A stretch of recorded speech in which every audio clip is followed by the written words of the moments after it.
Top quality और consistent performance के लिए सिर्फ सिल्वर पंप्स। टॉप क्वालिटी और कंसिस्टेंट परफॉर्मेंस के लिए सिर्फ सिल्वर पंप्स, नाम याद रखना। सध्या विदर्भात तापमानामध्ये मोठ्या प्रमाणावर वाढ झालेली आहे। अमरावतीचं आजचं तापमान जर आपण पाहिलं तर 42 अंशाच्या समोर गेलेलं आहे। दुसरीकडे ऊन सावलीचा खेळ देखील अमरावती शहरामध्ये सध्या आपल्याला पाहायला मिळत आहे।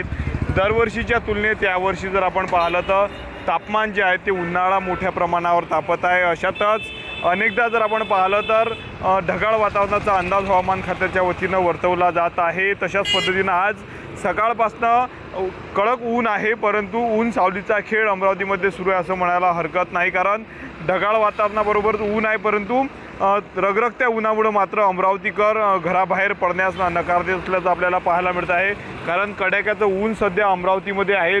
अमरावतीतलं तापमान जर आपण पाहिलं तर 42 अंशाच्या समोर सध्या गेलेलं आहे। त्यामुळे दुपारी जर आपण बघितलं तर रस्त्यावरली गर्दी जी आहे ती कमी झालेली आहे। सोबतच थंड पेयाची मागणी अमरावती शहरामध्ये पाहायला मिळत आहे। एकंदरीत जर आपण पाहिलं तर आगामी काळामध्ये अशाच पद्धतीचं तापमानात जे आहे ते वाढ होणार असल्याचा अंदाज जो आहे तो हवामान विभागाच्या वतीनं वर्तवण्यात आलेला आहे। स्वप्नील उमाप, TV9 मराठी, अमरावती।